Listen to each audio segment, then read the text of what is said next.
Bismillah, alhamdulillah, assalamu alaikum, peace be with you. We have an exciting show like we always do here on the Deen Show with a brother who went from being a Pentecostal Christian to the Zulu Nation. What's the Zulu Nation? We're going to find out about that. He went to Medina to study and he came back right after 9/11, and we're going to get his thoughts on that, and we're going to get his thoughts on why he accepted Islam. We're going to ask him some tough questions here on the Deen Show with our brother Wesly Lebron, his story here on the Deen Show. Be here with us. Don't go nowhere to hear this incredible story. We'll be right back. This is the Deen Show. This is the Deen Show. This is the Deen Show. This is the Deen Show. This is the Deen Show. This is the Deen Show. This is the Deen Show.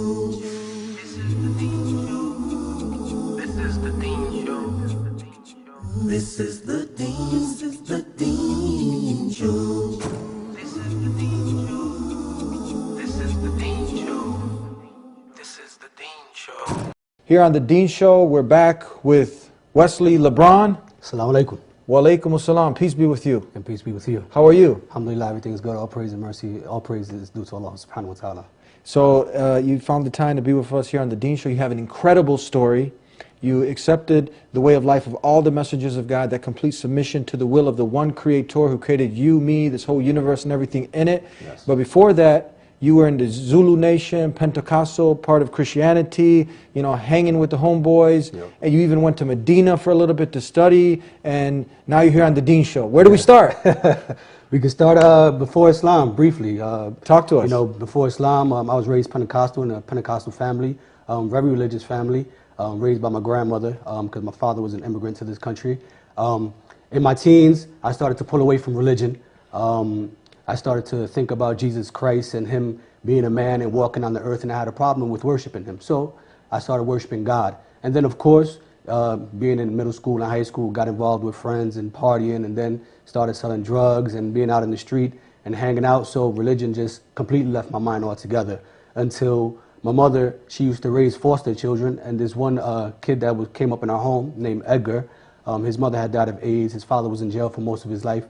He was 17 years old. He introduced me to the Zulu Nation in New York. He said, look, there's this organization, the Zulu Nation. I would like to take you up there so that you can go ahead and get to see what it's about. And Africa Mambata, who was big in hip hop, he was the leader, and he was the one that used to give the meetings.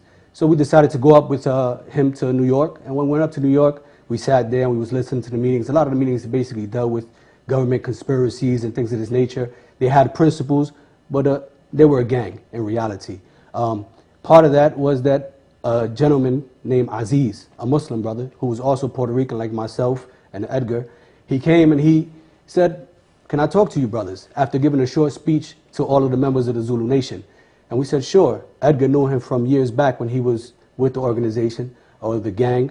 And he said, look, I would like to talk to you about Allah. He said, would you mind taking me home? So I told him, fine, let's go, I'll take you home. So he lived in the Bronx.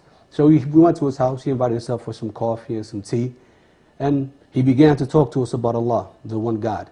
And he began to tell us that Allah didn't have a father, Allah didn't have a son, that Allah didn't have any family members, that he was the creator of the heavens and the earth and all that existed. And I said, man, I said in my teens, this is what I believed in. I couldn't pray to Jesus because I had a problem praying to a man. And when I looked at the scriptures, it just didn't all fall into line for me. So I said, do you have some more information about this? So he gave me a book, Tawheed, by Bilal Phillips. What does this mean, Tawheed? Tawheed basically means the oneness of God. I know what it means, just for our audience. Tawheed basically means the oneness of God, praying and worshiping the one God, the one true creator, the one who created the heavens and the earth, the one who is free from association. No one, he has no equals, no partners. As he says in the Quran, "Laysa kamithlihi shay wa huwa as-sami'ul basir." There's nothing like it unto him. So I took this book on Tawheed, me, Edgar, and another friend of mine, and we would sit down and we'd have lessons in reading this book. And we started to delve more into it. And at the same time, we started to read up on the Nation of Islam. And then we started to read up on the 5%ers. Then we started to read a book called From Niggas to Gods. So we started to read all these. I mean, that's, you know, it was an actual book. A book. This is a book called that name. This is a book, actually, From Niggas to Gods, that a particular type of 5%ers used to study. So a religion is based on this book? Well, Or they study this book? A following studies this particular The five book. percenters, they Yes. follow this book, that the name you just Whether mentioned. they follow the book or not, I'm not sure. I didn't really get too much into the depth of it. We had picked it up and we started to read all these books because we wanted to compare. And when we started to compare, I said, before I can accept anything, I have to give Christianity a chance. This is the faith that my family came from. This is what I was raised in. I was raised Pentecostal, so I have to give it a chance. So I read the Bible from cover to cover. Upon reading the Bible from cover to cover, I had my highlighter in my hand and I would highlight all the verses that I found to be problematic for me. And then I would go to the church and I would basically ask the pastor at the church, what about this verse? What about that verse? What about this verse? And all of the answers, they were never satisfactory. So you went up to the higher ups, Yes. the priests or whoever, the higher clergy in the church, and you were like, talk to me. Yes. This is not making sense. And you're Yes. asking them and wanting these sincere answers, and they couldn't. It couldn't give me It answers. wouldn't give you that- rest for your soul. My soul didn't find rest. No. And I would ask my grandmother as well because she was very religious. I would ask my aunt who was What also were some of very the religious. questions you would ask? Basically, the monumental questions was, you say Jesus is God. There was verses in the Bible where he says, oh goodness. And he says, why thou call me good when thy only one good is thy one in heaven? I said he always referred back to God. He's always referring back to God. He prayed. He went into the garden. He bowed and prostrated his face into the ground and he prayed to God. He did, didn't he? He did. That's I believe that's in Matthew 26:39, that he fell on his face and he prayed to God. Unto the one God. Yeah. And then also the biggest one for me was when I sat down in the church and the pastor said, that Jesus is the one and only true God. So after that, I approached him. I said, can I ask you a question? I said, Jesus is the only one and true God. I said, but when he was supposedly on the cross, he said, my God, why hast thou forsaken me? I said, so you have the God whom Jesus was crying to, and then you have your God that you're saying is Jesus. So which one who should I pray to? He looked at me confused, and he said, son, you just have to believe. I said, that's not a good answer for me. I said, a God has given us a mind. To tell me that I just have to believe and there's no proof, there's no evidence. Jesus is calling upon a God. You're telling me to call upon Jesus. I find it more comfortable to call upon the God that Jesus called upon. Makes sense. It makes total sense. So upon seeing those things and going to the church and asking those questions and continuing to read this book on Tawheed, we came to the final conclusion that, yes, we wanted to become Muslims. So we went back to New York to another meeting for Zulu Nation. And then we met with the brother Aziz and told him, look, we're interested in accepting Islam. And at that point, he actually showed us a movie called The Message about the Prophet Muhammad. May peace and blessing of Allah be upon him. We watched the movie and it put more certainty in our heart. And then we became Muslims. We took Shahada that night. What did you have to do to become Muslim? To become Muslim, we had to take the testimony of faith, basically say, Ashhadu an la ilaha illallah wa ashhadu anna Muhammad Rasulullah, which basically means, I bear witness that there is no God worthy of worship except Allah, and that Muhammad is the final messenger and prophet sent by Allah. I found this statement so profound because if you connect it back to Jesus' time, Moses' time, Abraham's time, it was the same statement. There's no God but the one true God, nothing worthy of worship except the one true God. In Arabic we just say Allah. In Aramaic, Jesus said Allah. And Jesus was the messenger of God. At that time, Moses at his time, Muhammad now at this time. Yep. That's the statement, right? Yep, that's the statement. The one universal message that he carried. And that's the message that we found to be universal within the Bible itself. And that's what gave us the conviction to become Muslim. So what goes on from there? From there, after that, you know, we still was dipping and dabbing in this because we were new Muslims, so we didn't really know much, unfortunately. So we still partied, we were still drunk, unfortunately. And Aziz, the brother, he came to us and had a talk one day. He said, listen, you can't have your cake and eat it too. You can't have your cake and eat it too. can't Now have you your want to cake and eat it accept the too. truth, but you're going to do opposite of the truth. It doesn't work. Exactly. He said, you can't come to the Zulu Nation meetings no more. You can't continue to go ahead and party, drink, and have fun and worship Allah at the same time. But what's this? You mentioned you accepted Islam, but the Zulu Nation, how does this fit in? Well, the Zulu Nation, what happened was, alhamdulillah, all praises to Allah, we didn't get to stay long with that gang, the Zulu Nation. It was a short period. But when we accepted, we didn't know if we wanted to leave it still because they talked about a lot of government conspiracies and it drew our interest. But then when Aziz said, listen, you know, you can't have both. You're either going to be religious or you're going to deal with this junk over here. Because at the end of the day, it was the gang and the underlying principles were no good. So we said to ourselves, okay, we're going to choose Allah subhanahu wa ta'ala. We're going to choose to be religious. And he told us, don't come back to New York anymore. He said, find a mosque in your area because we're from New Jersey originally. He said, find a mosque in your area. When you go there, call me, let me know what they're teaching, and then I'll tell you if what they're teaching is correct, and then stay there at that place. Don't come up here no more. and change. So we did that. We went to Paterson, New Jersey. We found a mosque. We stood out in the parking lot. And we were kind of nervous at first. We was like, man, this is something new. We left. We didn't go in. We came back the second time. We said, okay, let's go in. So we went in the mosque. It was actually a Palestinian masjid. When we walked in, everybody speaking Arabic, no English. Everybody's talking words, Assalamu alaikum, may peace be upon you, Jazakallah khair, may Allah reward you. All these words, and we're sitting there, you know, astonished because we didn't know what these words meant. We're gonna get into some of the definition of these common used words that you've heard, and we got so much more to talk about here on the Deen Show with our brother, your brother, Abdul Sumaya, here on the Deen Show. We'll be right back. Everybody, deep down, they believe that there is a God. Yeah. And as much as they deny it. If God exists, and He does, if God sends prophets, and He does, if God reveals books, and He does, should He not tell me how to live my life? Doesn't that make sense? They feel more secure and safe now inside the religion of Islam than they ever felt out in the streets. The best way to bring true, profound happiness, true, profound peace, true, profound tranquility is by following the guidance that God has given. La ilaha illallah, la ilaha illallah. See for yourself what Islam has to say, because it really is the path to happiness and truth in life. Back here on the Deen Show with Abu Sumaya, formerly Wesly Lebron? Yes, correct. What, like Wesley Snipes? Like Wesley Snipes and like LeBron James. Yeah, so why did you change your name? Well, when we first accepted Islam, you know, it was a big thing. I walked in and met Muslims, and everybody has these different names, and we started to find out what they mean. So a good friend of mine who accepted Islam with me, Tony, he said, we started looking at the attributes of Allah. So one of the attributes was Abdur Razzaq, which meant the provider, of the servant of the provider, meaning Allah. So he said, you have kids, you're always providing for your kids, you're always taking care of people, you're always helping people out.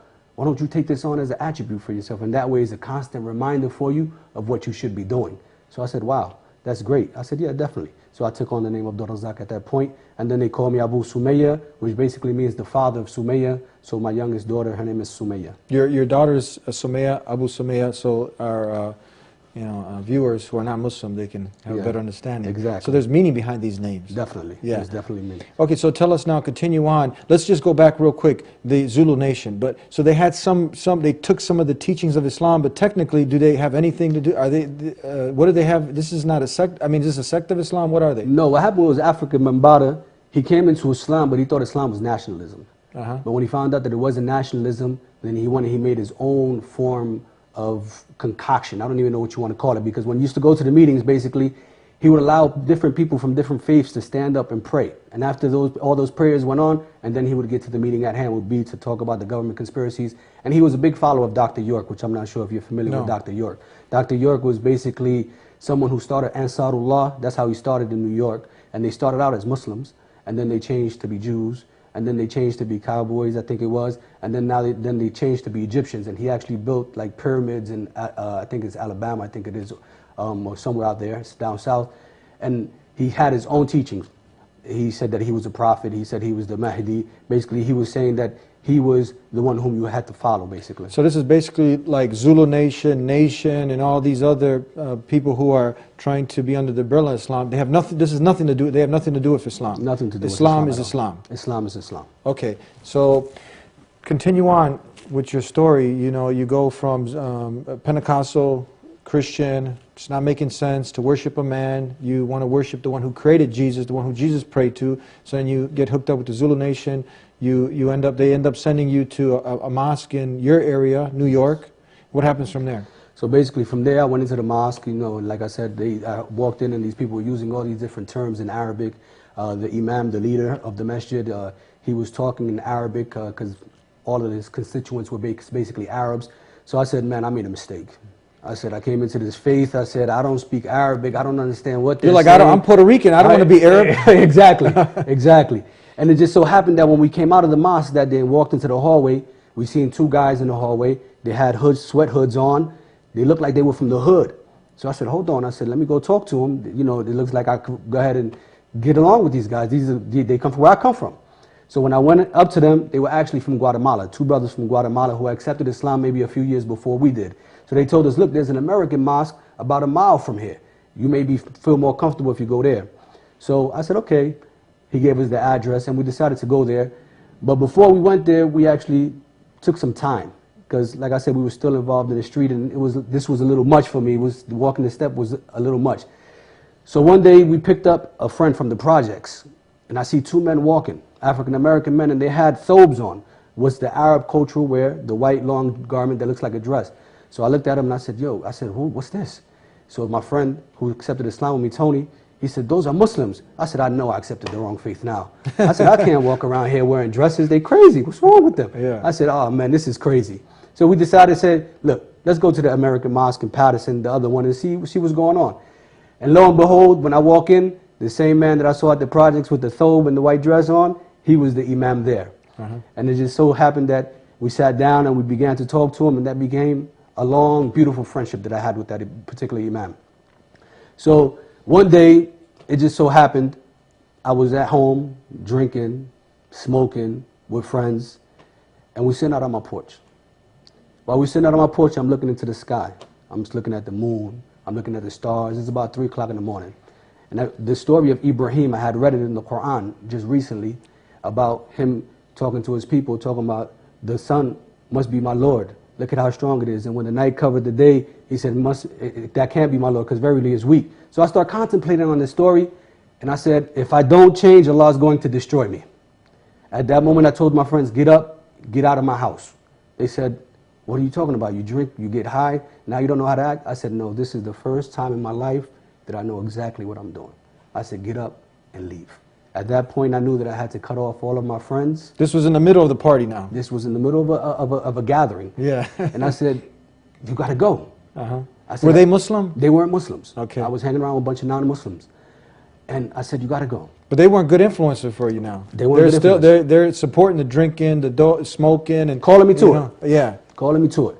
And that's why I said I have to cut them off. And you really want to become a better human being. And I wanted to be a better person. I wanted to be a better man. I wanted to be a better father. I wanted to be a better worshiper to my Creator. So I knew that I had to get away from them. So I cut them off. I left them alone. And my second home became the masjid. I would go to work, come out of work, and go to the mosque. And I would stay in the mosque, learning, praying, sitting around the brothers so that I can go ahead and begin to develop better character. And this became my life. Tell us now, you took a major step, a major leap forward. But why? Why not just stay where you're at, hanging out? It's fun. People, drinking with the boys, chasing the ladies, going to the parties, to the nightclubs. Now you have a bunch of do's and don'ts. Yeah. You got to get up at a certain time and pray. Yeah. When it's difficult to get up, you're not supposed to be cursing, lying, deceiving. Over here it's a pretty easy lifestyle. It takes a lot of effort. You know what I mean? It's a struggle. Why didn't you just stay with the easy way? Why'd you choose this hard way? Well, the easy way, it seems easy, but it's actually miserable. You live in this life that it seems to be something that seems to be all about fun and partying, but the reality is that there's no fun. After it's all over, you woke up, you had a hangover, you may have got a woman pregnant like I did 2 times, ended up having 2 kids, now you got child support. It has consequences with it. And then when I began to live the life of faith, it began to become sweet. Sweet. Sweet. Life began to taste so sweet. Faith began to taste sweet. I began to feel like a person all over again. I began to feel free. When I worshiped God, I was able to worship Him with peace in my heart. I was able to walk around and show my family. My family, when they saw the change in me, it was incredible. At first, they didn't want to know nothing about me. You're a Muslim, get out of here. You're worshiping the devil. And then when they seen that I stopped drinking, that I stopped smoking, that I changed my life, I stopped womanizing.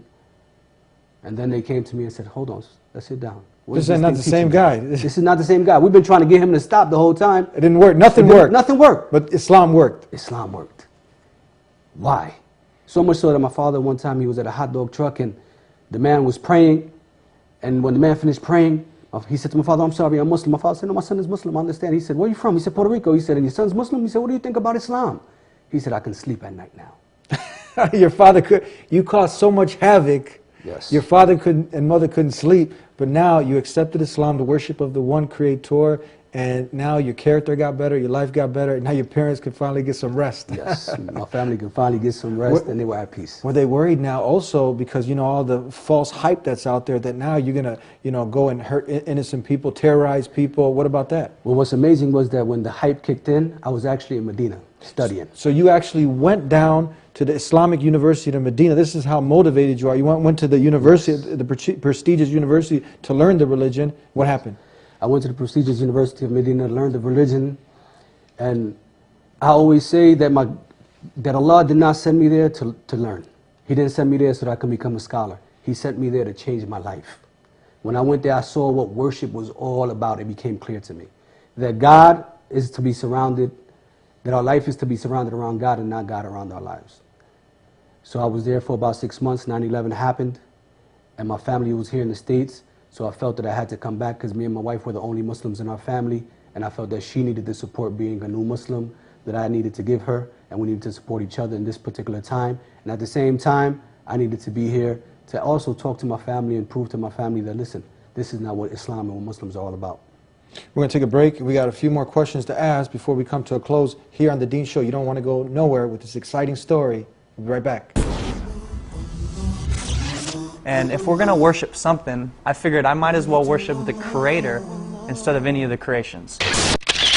Now, upon investigating all the religions, I remember finding out the meaning of what Islam is, what a Muslim is. Those who surrender themselves to God is a Muslim. Those who surrender, submit to God, God's will. That is it. Islam was pure. It was just, you just pray to God, your Creator. On the outside, everything looks good. You see the $100,000 cars, you see a lot of diamonds, you see a lot of females, and they think that this is, this is the life. This is like, paradise right here on earth. It's not anyone's job to go into someone's heart and change their heart. Your job is to tell people what the truth is. And the reality of it is, while I'm sitting here constantly paying for the disease, the cure was free. I am not afraid to stand alone. I am not afraid to stand alone. If Allah's by my side, I am not afraid to stand alone. I am not afraid to stand alone. If Allah's by my side, I am not afraid to stand alone. I am not afraid to stand alone. If Allah's by my side, I am not afraid to stand alone.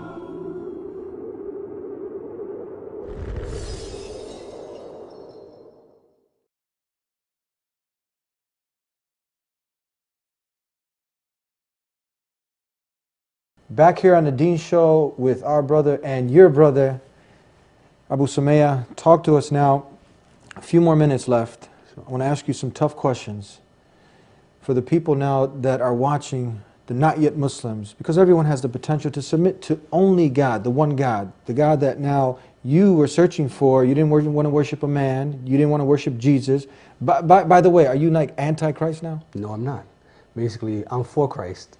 If we don't believe in Christ, we don't believe. That's what our prophet taught us. So we love Christ just like we love Muhammad. We love Christ more than the Christians do. Well, that's a bold statement. How, can you back that up? Oh, of course, definitely. Part of Christ is in our life as well. Many people think that we don't believe in Christ. That was the first thing my family thought. And then we start to show them the proof. There's a whole chapter about Mary in the Quran, chapter 19. If you read it, it speaks about Mary and about all the things that Mary went through. It speaks about Jesus, all the miracles that Jesus had, all the miracles that Jesus did, everything that Jesus taught.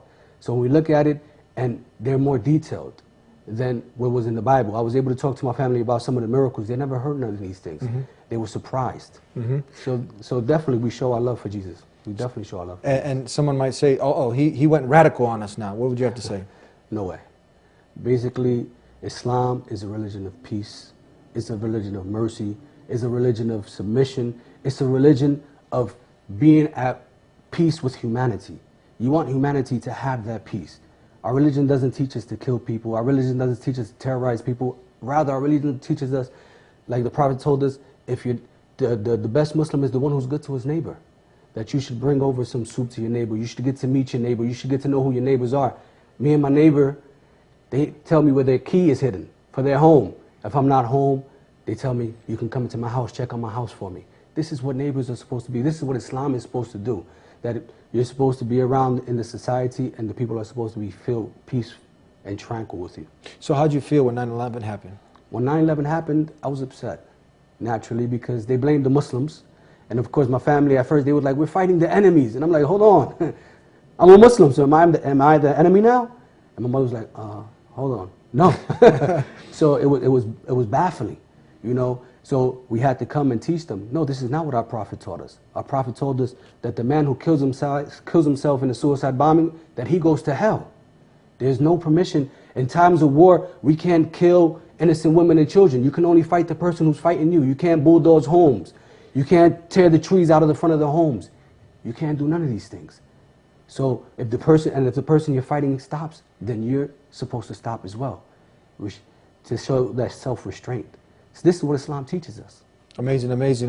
Tell us now, for the person who's still stuck where you were, and you know they're not happy, that void is there. There's an emptiness there, yes. And they're still partying, hanging out at the nightclubs, you know, womanizing, and the women getting sucked up also, wanting the attention from the men, and you know, it becomes just a game, a never-ending cycle. And how would you advise them? My advice for them is basically take the chance, read about Islam, read about the Quran, read about Muhammad sallallahu alaihi wasallam. May the peace and blessings of Allah be upon him. Give yourself a shot. You deserve better as a human being, as a person. You deserve more in your life than partying, drinking, being with men, being with women. Give yourself a shot. Pray to God. He's the one who created you. We're living in this existence because of Him. We breathe every day because of Him. What you have is because of Him. He's the one who provided for you. So you have to go ahead and seek after Him. You have to find out who He is. Find out what He expects of you, and then fulfill that. Amazing. Tell us now, we're almost out. We got 1 minute left. You also are continuing also your education. You are with what's the new name of the university? I'm with Mishkah University, which used to be the Sharia Academy of America, and basically I found them in 2006 and continued studying Islam. I have about 10 courses left for my BA in Islam, and I think that for those who are looking to learn more about Islam, I think this is a good source for you. You're also the president of the Latino Muslims of Chicago? Yes, the president of the Latino Muslims of Chicago. We have monthly classes that we have at ICCI here in Chicago, the first Saturday of every month at 1 o'clock. First Saturday of every month? At 1 o'clock. And the lectures are all in Spanish because we want to reach out to the Latino community and be able to give back to them. How can people get a hold of you if they wanted more information on the Latino Muslims of Chicago or Islam in general? Islam, Latino Muslims Chicago at gmail.com. Okay, but they don't have to be Latino. Maybe they want to talk. They can relate to you. They, been through, some of the things that you've been through, and you know what? It's late at night, early in the morning. They're like, man, I need to change my life. I can identify with this guy. I need to talk with him. So they can reach you there. You can reach me there. You can hit me up on Facebook, Wesly Lebron at Facebook. And you can send me a friend, I'll friend you, and we can sit and talk. If people invited you to come out to their town, to their city, also to do, a talk about, extended talk about your story, you'd be willing to come? Oh, definitely, more than willing. All right. May Allah, the creator of the heavens and earth, reward you immensely for sharing your story with us. And may He bless you, Akhi, for all the good work that you do, Akhi. Ameen. Thank you. Ameen. And that was another exciting episode. I'm sorry we had to come to an end. I know you'd want us to continue more. It was very exciting, and I hope that you got to benefit. And if you're tuning in for the first time, know that we're here every week. We're here helping you develop a clear, lucid understanding about the way of life that was sent for all of mankind to live by. Peace acquired by submitting your will to the one who created you. That's Islam. That's the message that was sent throughout time. Really understand that we're not self-sufficient, that there is a purpose in life and we need to live our purpose. That void that's inside all of us cannot be filled with drinking and partying and just going out there and living according to your whims and desires. That will never make you happy. But when you truly surrender yourself to the one who created you, you have a relationship with the one who created you, His way, not your way. That's how you can truly be successful, when you live your purpose according to God's will, not your desires. And it starts with asking, and when you ask, you shall receive. So ask the Creator to guide you, and He'll facilitate a way. He'll facilitate a way, God willing. Continue to tune in here to the Deen Show. We're here to help you You can call us at 1-800-662-ISLAM to learn more, and we'll see you next time. Peace be unto you.